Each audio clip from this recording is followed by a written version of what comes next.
WHO sudah jadi WHO ya sekarang. Demikian diskusi singkat saya dengan sahabat saya via Zoom dari tempat tinggalnya di Ubud, Bali. Dia seorang yang sudah bebas hidupnya, memilih tinggal di Bali, warga negara Australia sih sebenarnya. Dan saya yakin sebentar lagi dia jadi warga negara Indonesia. Dia suka banget Bali. Iya betul, World Health Organization sudah jadi China Health Organization. Itulah celetukan dari sahabat saya, seorang doktor ilmu ekonomi asal Australia tersebut. Dia penggemar Steve Bannon, di mana saya berseberangan dengan Steve Bannon. Steve Bannon adalah penasihat politik Trump, pro nuklir, tidak setuju dengan climate change. Baginya, climate change itu adalah rekayasa kaum seperti saya yang anti fossil oil, anti batu bara, pro baterai. Mungkin mentang-mentang saya punya pabrik litium walaupun masih kecil. Sebagai pendukung Bannon, dia anti WHO yang sekarang lagi main mata dan main kaki dengan Partai Demokrat dan Cina. Dalam interview di acara terkenal Larry King Show minggu lalu yang saya tonton di Russian Today, berdasar data intelijen, Cina memanipulasi data tentang COVID-19. Manipulasi ini sejak day one. Karena ketidakjujuran data inilah seluruh dunia terkecoh yang menjadikan banyak negara tidak come up dengan kebijakan yang benar dalam menangani corona. Cina di bulan Januari dengan bos WHO melakukan false information ke seluruh dunia dengan mengatakan virus corona menyebar hanya dari animal to human, tidak bisa human ke human. Virus dikatakan hanya bisa menyebar dari binatang ke manusia, tidak bisa dari manusia ke manusia. Inilah yang membuat banyak negara jadi tidak aware mematikannya dan kecepatan penyebarannya virus corona ini. Saat ini komunitas dunia marah dengan Cina dan mungkin akan melakukan tuntutan internasional serta sanksi bagi Cina. Cina bermain dengan siapa? Dengan bos WHO, Dr. Tedros Ghebreyesus, yang menutupi fakta sebenarnya akan fatalitas corona tahap awal ini. Dikatakan bahwa tidak terlalu mematikan corona itu. Fakta berikutnya, di bulan Januari sebelum lockdown, Cina membeli 250 juta APD, alat pelindung diri, di seluruh dunia sebagai tindakan balasan atas tindakan Amerika tersebut. Bos WHO bocorkan ke Cina sehingga Cina bisa pukul balik dengan mengunci peralatan medis yang di kemudian hari, yaitu sekarang Cina buat uang besar sekaligus membalas. 250 juta APD itu adalah separuh kebutuhan APD dunia saat ini, termasuk APD dari Indonesia dibeli Cina kala itu. Ternyata begitu dunia kena, dunia tersadar karena dikatakan tidak mematikan, ternyata mematikan, sehingga dalam false information yang jadi acuan banyak negara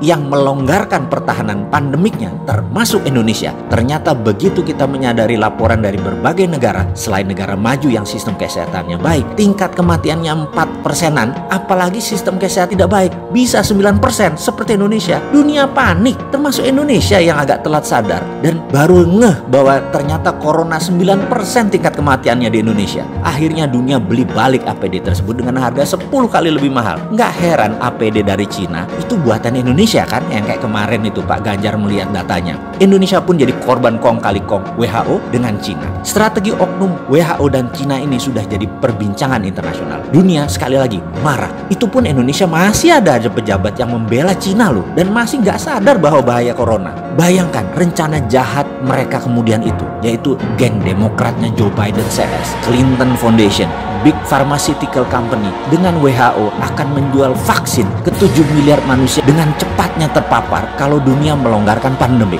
Ini big business dan ini menjadi senjata untuk menjatuhkan Trump. Ini membuat Trump marah luar biasa karena kecele dimainkan di dalam dan di luar negeri. Dia tuntut WHO, dia hentikan sumbangan Amerika ke WHO dan bahkan akan keluar dari WHO. Rencana besar akan memvaksin 7 miliar manusia di dunia ini menjadi serangan terbuka oleh Trump. Pasti dia gagalkan rencana koalisi besar Cina, Partai Demokrat, dan WHO ini. Jujur, bagi saya ini bedil sudah dikokang semua. Ini bisa military war. Mengingat sejarah sebentar ya. Kita tahu, zamannya Obama, Cina itu mitra strategis. Baru zamannya Trump, diperangi Cina itu. Ini info agar semua sahabat paham betapa cairnya dan dinamisnya geopolitik dunia itu. Apa yang dilakukan Trump? Trump tekan India untuk memberikan obat ke Amerika segera. India memproduksi obat corona dipaksa diberikan ke Amerika saat ini juga. Ingat, saya pernah katakan jauh-jauh hari setelah Cina, Amerika melirik India. Tadinya Indonesia ya, karena Indonesia nggak paham, jadi melirik India. Amerika bangun India persis seperti dukungan Amerika di tahun 2000-an, di mana 30% pabrik Amerika dipindahkan ke Cina. Sekali lagi, saya ingatkan, obat vaksin corona ini India nanti rajanya. Sahabat, data ini valid dan ada di mana-mana. Terbuka kok data ini, cek aja. Steve Bannon yang terang-terangan membuka aib WHO ini. Ceklah marahnya Trump dengan dunia farmasi Amerika yang ternyata main dua kaki, dukung dan angkat Trump di awal, lalu dibanting kemudian mereka pindah ke Partai Demokrat. Anthony Fauci, Director of National Institute of Allergy and Infection Disease, sebagai orang Trump di dalam penyelesaian Coronavirus Task Force, adalah orang yang bermain di 6 presiden Amerika, adalah juga orang di balik SARS dan AIDS dengan ciptaannya di Perancis. Ini salah satu yang memulai skenario biological warfare ini sejak awal dari pihak Amerika. Sekarang di COVID-19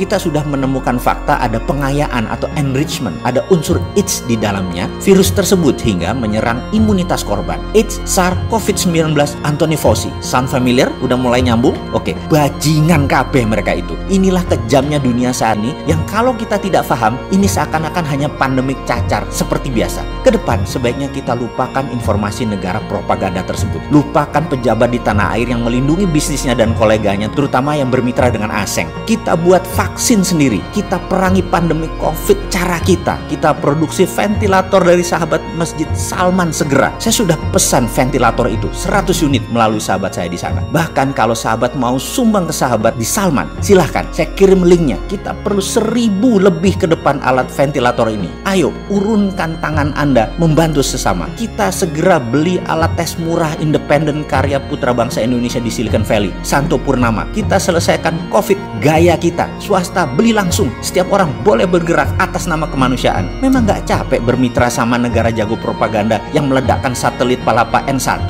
dan banyak lagi alat abal-abal seperti termometer. Bodong lah, juga informasi yang dimanufaktur. Cina itu memang memanufaktur apa aja. Cina itu memanufaktur semuanya, termasuk data dimanufaktur sama mereka.